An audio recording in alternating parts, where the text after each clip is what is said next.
United Lutheran Seminary presents the Seminary Explores podcast, conversations on faith, art, people, politics, theology, life, and more, with voices from around the corner and around the globe. Welcome to the Seminary Explores.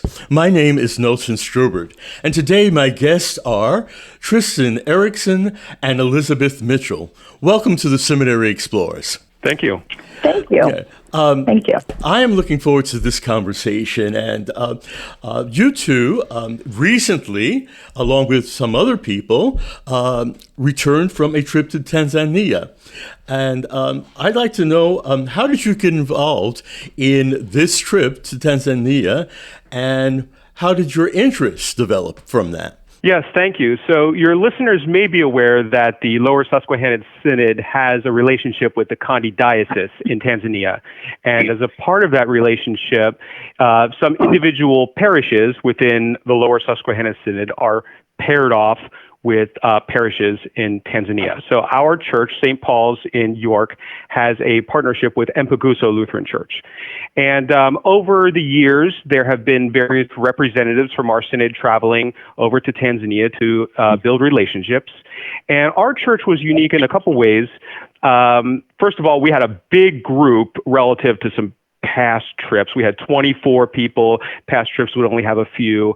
We were essentially all from the same parish, which was unique.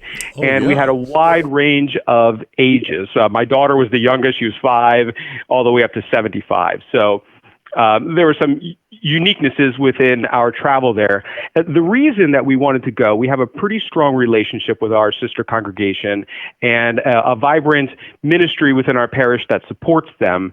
And personally, as a member, I just wanted to be a part of that experience and to connect with individuals kind of as a one-on-one basis. And Liz, I think you have a different perspective coming from the congregation and growing up. Yes. My interest developed through my mother. So I have been a member of St. Paul's from birth. I grew up there and, had was baptized, went to Sunday school, confirmed, got married, and then I moved to Pittsburgh. So I currently live in Pittsburgh and I'm a member of Bethlehem Lutheran Church in the Western Pennsylvania Synod. But I have remained active in St. Paul's because my mom has been there, and she has always been part of the Mpuguso committee. And I remember years ago, I think it was about 10 or 15 years ago, when Pastor Meshach from Tanzania came to study here at York College and be with our congregation. That was my first taste of interest in Tanzania. And through the years, my mom has been part of the committee, and I've been just aware of it. She was unable to travel on this trip due to her age and health, but right. My sister, Laura, and I were able to kind of go as representatives with her blessing. That's a fascinating tradition that you have developed. And involving with your mother being a catalyst for this, correct? Yes, absolutely. Now, as each of you decided to go on the trip, what did you hope to bring to this trip? Your particular particular interests, skills, etc. Elizabeth? Well, for me, if I can just speak to the one main thing was I have been an educator my whole life. I taught 8th grade science. I recently retired, but I taught for 35 years. Okay. And I was really anxious to see about the schools in Tanzania. And as a congregation, St. Paul's has, for many, many years, supported pastors' children in a private secondary Lutheran school. And I was able to spend a day there and find out about their education and their needs. And that was like one of my primary motivations, I believe. Okay. And Tristan, what were your responsibilities, or what did you hope to bring to this trip? So many of us had sort of a similar role in that we were going as delegates of the synod and of our church, and we were focused on building relationships and connections. And that was what I was really excited about, because we have some members within our parish that will talk about so-and-so or so-and-so from our sister congregation in Mpuguso. And I wanted to be able to talk about so-and-so and so-and-so. I wanted to, have individuals in mind and to build that connection, and then finally to kind of come back and be an ambassador and talk to other congregations within our synod about our experiences and the work that we're doing, and sort of convey that message of the work of God in Tanzania. Oh, okay. I forgot to ask initially, was this your first trip for each of you to the country? Elizabeth? It was yes.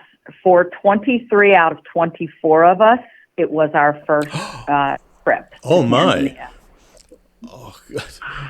Oh, we brought another pastor, Beth, who has a relationship with a different congregation in Tanzania. We brought her with us. Okay. And she has been there before. Okay. Yeah, we have a number of travelers in our group. My wife actually has been to Uganda quite a number of times because she's a physician and she does some research there. So she's got a lot of Africa travel. But a lot of newbies to Tanzania itself. Okay. In preparing for a trip to the African continent, there's preparation that's involved, particularly if you're with a large group that you were. What types of things did you do to prepare for this trip, having never been there before? So we would meet essentially monthly as a group traveling. These are people that know each other for the most part, but I would say we really built much stronger relationships throughout this entire process, which began more than a year before the travel. So we would meet monthly to talk about the trip, cast some vision, try to plan it. Some of us also learned a little bit of Swahili, and I do emphasize a little bit. I don't know if we were really effective. But it was some routine meetings and plannings and discussions about what the trip would look like and our vision for it. Okay. And for you... I must say that the majority of the responsibilities did fall on Pastor Reap, as far as the travel arrangements and making all of that. So we really have to hand it to him, because he spent hours upon hours upon hours doing most of that preparation. Oh, okay. And I know for you, Tristan, you said your family went along with you. How did you prepare your children for this trip? Well, we took them to London the year before. And that went pretty well. Okay. Other than that, there wasn't. So that experience made us know that they could handle the plane ride. They could be in a foreign country. That they were. That gave us confidence that they could handle it. And from there, it was basically, we're going to Tanzania. The plane ride will be a little bit longer, and they were excited about that because they like the plane ride, and that's about all we really had to do. It is a long plane ride for sure. Yes, right. Yes. As you mentioned, this is part of the relationship that the Lower Susquehanna Synod of the Evangelical Lutheran Church in America has with Tanzania. How do you see this trip benefiting the church, either your home congregation or as you speak to other churches and share your experiences with other people? Elizabeth? I will go with that one. Yes. I think the benefit is just raising an awareness of what is going on in that part of the world with as many people as we possibly can, and sharing all of the wonderful things about these people, and maybe trying to get more people connected with the people of Tanzania. they can benefit from our extensive resources. And one of the things in the school, we found that the chemistry lab was so lacking in supplies, and we asked for a free will donation during a luncheon that we had, and within about 15 minutes, we had collected enough cash just from people donating a little bit to really completely resupply their entire chemistry lab. Oh, my. So sharing our experiences with people in our church, my church in Pittsburgh, my synod, and just everyone we come across in our lives. Right.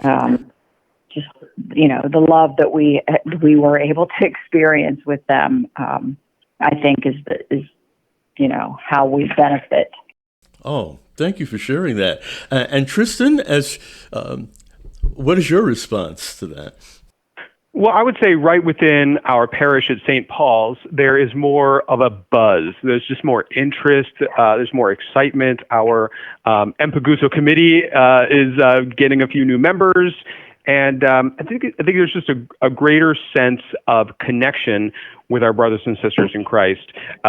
Before this trip, we got connections from some kind of hazy photographs that were on the walls, right. And but now that we've been there in person, and maybe we have some photographs with some better cameras, and can illustrate the beauty of the countryside and the fellowship of the people, I would say that we just have a greater level of excitement and interest. We're already talking about what can we do next with our sister congregation, and that's really exciting to be a part of. Oh, great.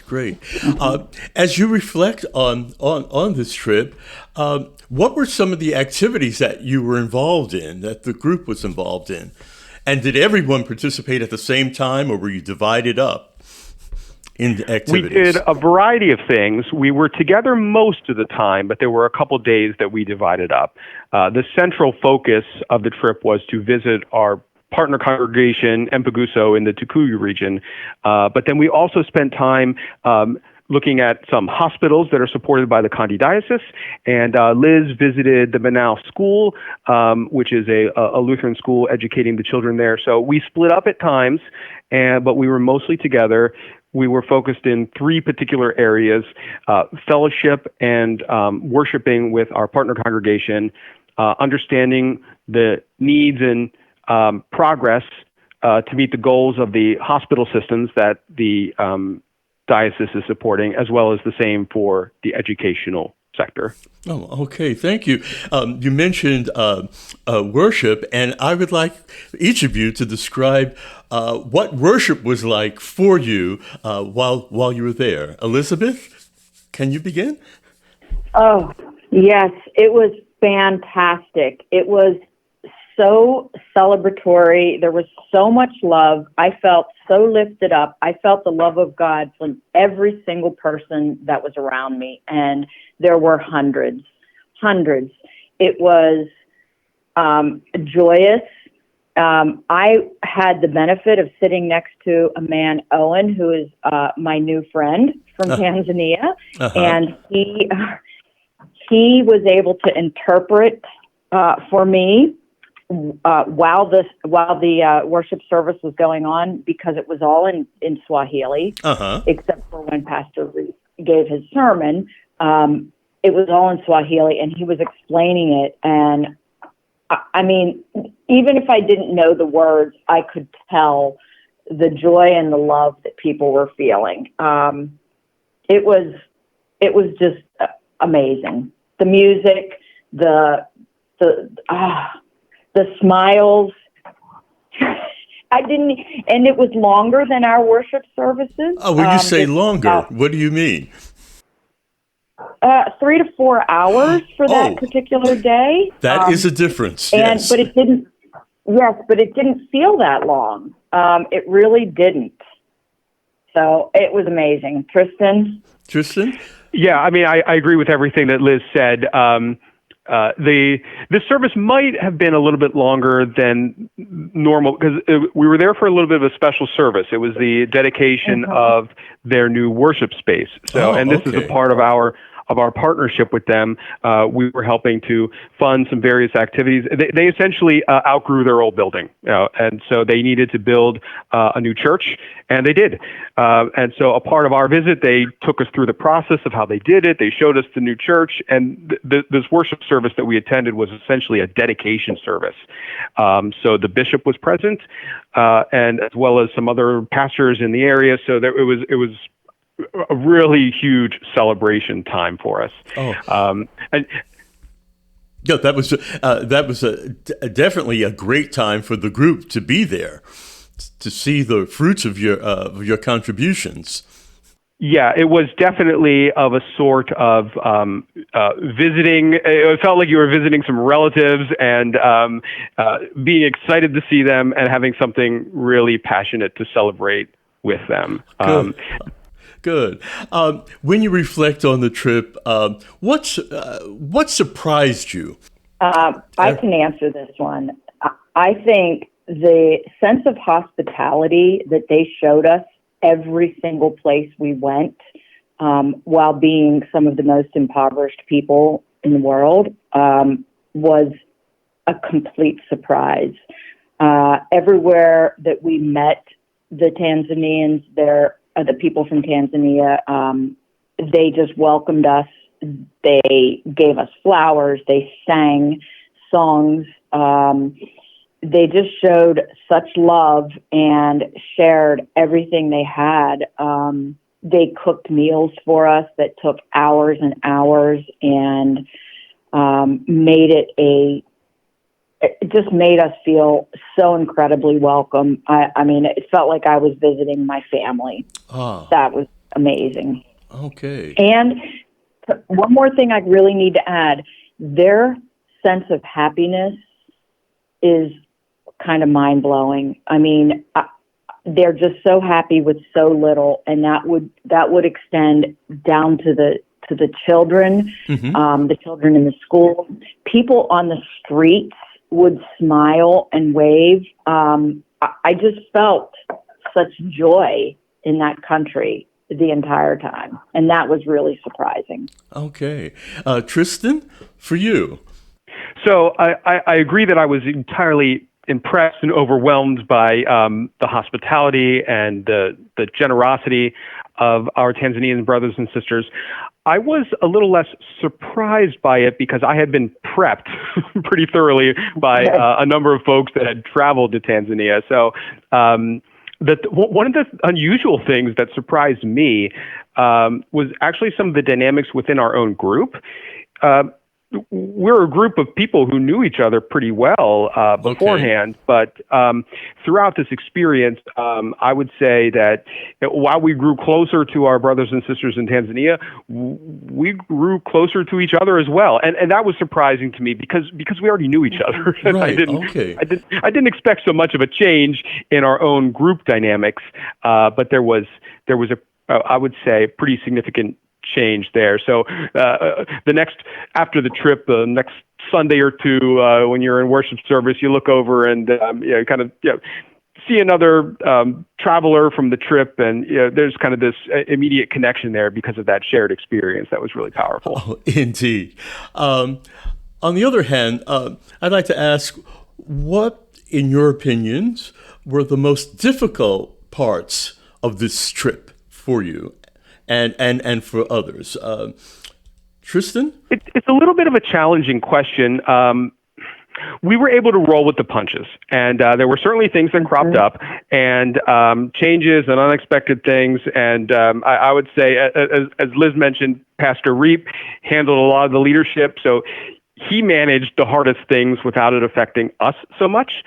But these things included, there was a canceled regional flight, so that set us back a day. Yes. Our long haul flight overseas, they didn't get the seat assignments right, so we were kind of scattered about, and it was like, how am I going to get myself next to my kids, kind of thing. So it was the sorts of things which happen on trips to a country like Tanzania. And but if you maintain flexibility, it wasn't in the end anything that was extremely harmful to our psyche or the overall direction of our vision here. Okay. Elizabeth? Yeah, I would agree with Tristan. I think that most of us that traveled were well prepared for any kind of difficulties that we would encounter. We were advised to maybe bring extra toilet paper and things like that. Right. That might make a minor inconvenience, but like Tristan said, we rolled with it.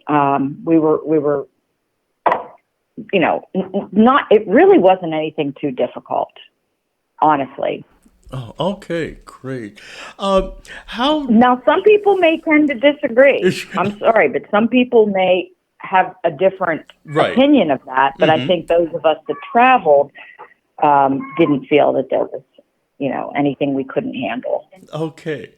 And as we come to the end of our conversation, I'd like to ask, how do you think the trip changed you? I know you were prepared to go in terms of your conversations with people, but how did the trip change you as you reflect after these weeks of being away from that? So Tristan, do you want to say? Yeah, I'll begin. For me, I would say it changed me in a way that I hoped it would, and that now I know people from our sister congregation. So if I am to pray for our sister congregation in Mpuguso, maybe with the kids at night when you're tucking them there in bed, it is not really an abstract thing anymore. Okay. I could list somebody by name who I know is there and I've had conversations with. And so that connects me more deeply with both those people there and my own prayers for them. So I feel as though the change is really in now we actually have a personal relationship beyond the partnership of our congregation, and we can allow that to enrich our lives of faith and prayer and all those various aspects of who we are as Christians. Okay. Elizabeth? Can I just add to that? Yes, I wanted to just add to that I just feel like I now truly have brothers and sisters in Christ that are around the world. I currently keep in touch regularly with 4 people that I developed a relationship with through that app called WhatsApp, because that is what they primarily want to use. Oh, okay. And email a little bit. But we are communicating pretty regularly, sharing our lives. I sent them pictures of my family when we were together on a vacation. One of my new brothers and sisters in Christ, Beth, was showing me pictures of her playing soccer with her students. Some of them have asked me about the elections here in America, so I feel like I'm, sharing a little bit more about America with them. So it is the personal relationships that we developed, that really changed my life. Okay, thank you.